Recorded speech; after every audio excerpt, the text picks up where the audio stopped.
कि अगर जिस दिन बीके सिंह विधायक होगा, अगर यहाँ इस वाणी संघ विधानसभा का एक व्यक्ति अगर अपने आप को विधायक से कम समझा तो बीके सिंह के पैदाइश में फर्क हो गया बोलकर जा रहे हैं।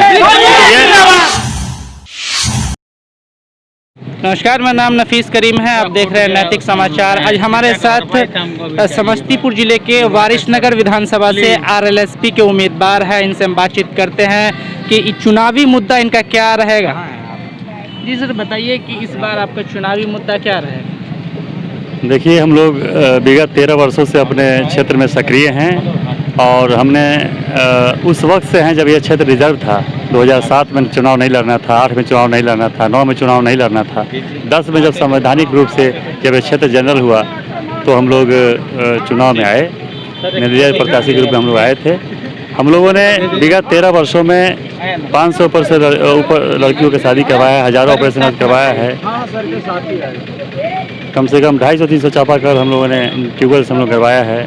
आज भी इस चुनावी माहौल में भी हम लोगों ने 8 को कंधा इस महीने में हम लोग दिए हैं। तो लगातार हम समाज के बीच में हम लोग लगे रहते हैं और ये हमारा घर है, परिवार है, कुल है और उसके लिए हम लोग जो प्रयास होता है हम लोग करते रहते हैं। जहाँ तक इस चुनाव की मुद्दों की बात अगर करें तो निश्चित रूप से हमारे आदरणीय उपेंद्र कुशवाहा जी भी आप देखे होंगे कि हमेशा शिक्षा की बात करते हैं, स्वास्थ्य की बात करते हैं, रोजगार की बात करते हैं। तो निश्चित रूप से हम लोग हमारी पार्टी और हम लोग का उद्देश्य वही है कि और हम जनता से भी हम लोग कहते घूरते हैं कि छोटी छोटी बातों पर ध्यान देने की जरूरत नहीं है। सड़क, बिजली और बत्ती ये सब चीज़ होता रहेगा। आज़ादी का 75 साल के बाद भी लोग एक ही मुद्दे पर चलते आ रहे हैं, लेकिन आज जो प्रमुख मुद्दा वो है कि हमारे छोटे बच्चों की शिक्षा जो है, शिक्षा व्यवस्था का क्या होगा वो सवाल होना चाहिए। परिवार का स्वास्थ्य कैसा हो ये सवाल होना चाहिए।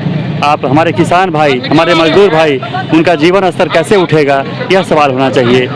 और हमारे युवा साथी जो हैं उनकी बेरोजगारी की बात होनी चाहिए। जो हमारे युवा साथी जिनका पलायन हो रहा है उसको कैसे रोका जा सकता है, इस पर बात होनी चाहिए। हमारा बाप भाई के अच्छे बुरे समय में जो कंधा में कंधा मिला के चलने का काम करें। निश्चित रूप से इन सब बातों पर ध्यान चाहिए। और ऐसे तो समस्याएं, अनेकों समस्याएं हैं तो लगातार हम लोग 13 साल से जूझ रहे हैं और जब तक जीवित रहेंगे हम लोग अपने परिवार के लिए हम लोग करते रहेंगे। चुनाव तो एक दिन का है, चुनाव आएगा जाएगा, लेकिन हम लोग निश्चित रूप से अपने और हमारे देखिए, हमने उपेंद्र कुशवाहा जी का भी कई बार इंटरव्यू किया। उनका ये जो शिक्षा का मुद्दा है वो हमेशा से ये मुद्दा वो उठाते रहे हैं कि शिक्षा का स्तर गिरता जा रहा है, उसमें अच्छा से पढ़ाई लिखाई हो। लेकिन अभी हम जिस जगह पर खड़े हुए हैं यहाँ की सड़कों की स्थिति दयनीय है। देखिए, हमने पहले ही आपको कहा कि हमारा जो ये क्षेत्र है बिल्कुल 45-50 वर्षों से उपेक्षित है। पहले 40 वर्ष जो है ये क्षेत्र रिजर्व रहा, उसकी दंशता यहाँ की जनता ने सहा है।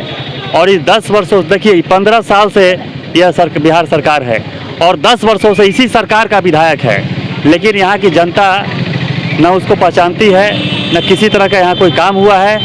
विकास तो बहुत दूर की बात है। यहाँ के जो स्थानीय विधायक अभी हैं वो आज तक किसी जनता से, वो किसी से मिलने तक आज तक नहीं आए हैं। उनके गांव में गया था, उनके गांव वाले जो है हमें भला बुरा अभी कह रहे थे 2 दिन पहले, गलतफहमी में हमें ही मुन्ना मंडल समझ लिए। तो आप समझ सकते हैं कि गांव के लोग भी उनको पूरी तरह से नहीं पहचान पा रहे हैं। ऐसा विधायक हमारे यहाँ है और किसी तरह का कोई योजना नहीं हुआ।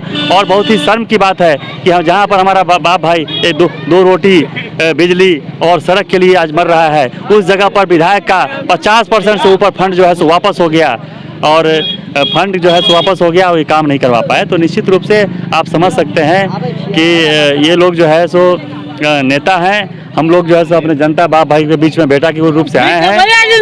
और आपको हम बता दें, आपके चैनल के माध्यम से बताना चाहते हैं कि हम लोगों ने जितना काम किया है, हमने कम से कम, आप देखिए मथुरापुर से आप आएंगे, हमारे विधानसभा घुसेंगे, मथुरापुर का ट्रांसफार्मर हमारा दिया हुआ है। आप बाजार समिति में जाएं, उनका ट्रांसफार्मर हमारा दिया हुआ है। इल्मास नगर में हमने 3 ट्रांसफार्मर लगाया है। अभी बछौली में हमने लगवाया है। अभी आपको कितने जगहों पर देखिए आग लगी हुआ, चाहे आपको चक्का पे कह लीजिए, आप चारों की बात कर लीजिए, कमला बाग की बात कर लीजिए, आप लखनपट्टी की बात कर लीजिए। तो कई तरह की जो सामाजिक समस्या हैं उससे हम लोग जो है रूबरू होते रहते हैं। लोग जहाँ भी समस्या में होता है, इस चुनावी दरम्यान भी हम लोगों ने आठ लोगों को हम लोगों ने कंधा दिया है इस बीच में। तो हम महीना में 10 को कंधा भी देते हैं, अपने भाई बाप के साथ हम लगाते हैं। कैसा हो बीके भैया जैसा हो, आप कर्नाटक कैसा हो बीके भैया जैसा हो, बीके भैया जिंदाबाद जिंदाबाद जिंदाबाद। अगर आप चुनाव जीतते हैं तो आपका मुख्य काम क्या रहेगा? सबसे पहले जिस काम को मेरा प्रमुख काम होगा कि हम अपने छोटे बच्चों की शिक्षा की व्यवस्था कैसे करें, हम अपने परिवार जो है हमारा उसके स्वास्थ्य की बात हम लोग कैसे करें, हमारे जो है सो किसान वर्ग हैं उनको कैसे उचित मूल्य मिलेगा, हमारे मजदूर साथी हैं उनका जीवन स्तर कैसे उठेगा, हमारा युवा साथी हैं उनका रोजगार का क्या होगा, हमारे जो युवा साथी हैं जिनका पलायन हो रहा है, हमारे मजदूर लोगों का जो पलायन हो रहा है उसको कैसे रोका जा सकता है। यह प्रमुख मुद्दा जो है सो हमारा है। और हमने कहा है आप लोग के माध्यम से यहाँ तमाम खड़े हुए लोगों को हम कहना चाहते हैं कि आज 10 तारीख को जब ये लोग हम लोग जीत के आएंगे तो बीके सिंह नहीं, यहाँ वारिस नगर का एक जनता उस दिन विधायक होगी, है ना। ये हम लोग का ये है और हम लोगों ने कई रोड मैप हम लोगों ने प्लान कर रखा है। बात और क्या सोचती है ना? बीके भैया जिंदाबाद जिंदाबाद जिंदाबाद। जब अगर एक लोग अगर जैसे कि सर बोले कि अगर हम जीत के आएंगे तो यहाँ पर एक आदमी नहीं एक लोग विधायक होंगे, तो फिर बीके भैया ऐसा कौन सा नेता ऐसा हो सकता है हमारे यहाँ पर पूर्व विधायक जैसे भी है, ठीक है, पूर्व विधायक अशोक कुमार उर्फ मुन्ना जी, ठीक है, देखिए यहाँ पर जीत गए हैं। सरकार जो फंड देती है, विकास होती है, हमारा बाप भाई देखिए इतना स्वच्छ, साफ सुथरा, स्वच्छ और सीधा है कि वो लोग विकास तो दूर की बात है, वो खाली सम्मान पर भी बिकने को तैयार है। लेकिन हमारे जो प्रतिनिधि होते हैं उनको सम्मान देने के लायक भी नहीं है। वो लोग उनको आके मतलब एक बार अपना चेहरा भी नहीं दिखाते। हमारी जनता तो चाहती है कि हमारे कम से आके मिलने की फुर्सत उन लोगों को नहीं है। आपको बता दें, आज बड़ी बड़ी बातें करने वाले आज जात की बात करते हैं, धर्म, पार्टी और अलायंस के नाम पर ही लोग आते हैं और आके जीत के चले जाते हैं। अब बहुत हो गया, हमारे युवा साथी जग गए हैं। अब जात के नाम पे, धर्म के नाम पे, पार्टी और अलायंस के नाम पर वोटिंग नहीं होगी। जो काम करेगा, अब इतनी ट्रांसपेरेंसी हो गई है कि लोग जब काम करे, लोग जग गए हैं, जब काम करेगा और जो जनता के साथ कंधा में कंधा मिला के चलेगा, वोटिंग उसी को चुन के जनता लाएगी, है ना। हम लोग बिहार सरकार के कई मंत्री को जनता ने खदेड़ दिया। अरे तो आप खुद देखिए ना, जहाँ पे मंत्री मार खा रहे हैं, जहाँ पर विधायक को खदेड़ा जा रहा है, उस जगह पर जनता जो है सो जगह जगह रोक के गरीब गुरबा, चाय वाले, ठेले वाले, खोमचे वाले और गरीब गुरबा जो मजदूरी करने वाले जो लोग हैं, वो हमको जबरदस्ती बैठाते हैं कि भैया चाय पी के जाना है। हजारों की भीड़ होती है और ये लोग जो करते हैं, तो निश्चित रूप से ये जो प्यार सम्मान है उसको बीके सिंह अपना जान दे के भी पूरा नहीं कर सकता है। इतना प्यार सम्मान उन लोगों ने दिया है। अब हमारी बारी है। हमको अगर 10 तारीख को इसलिए हम अपने तमाम जनता को साक्षी मान के इस पवित्र स्तर पर कहते हैं कि अगर जिस दिन बीके सिंह विधायक होगा, अगर यहाँ इस वारिस नगर विधानसभा का एक व्यक्ति अगर अपने आप को विधायक से कम समझा तो बीके सिंह के पैदाइश में फर्क हो गया बोलकर जा रहे हैं।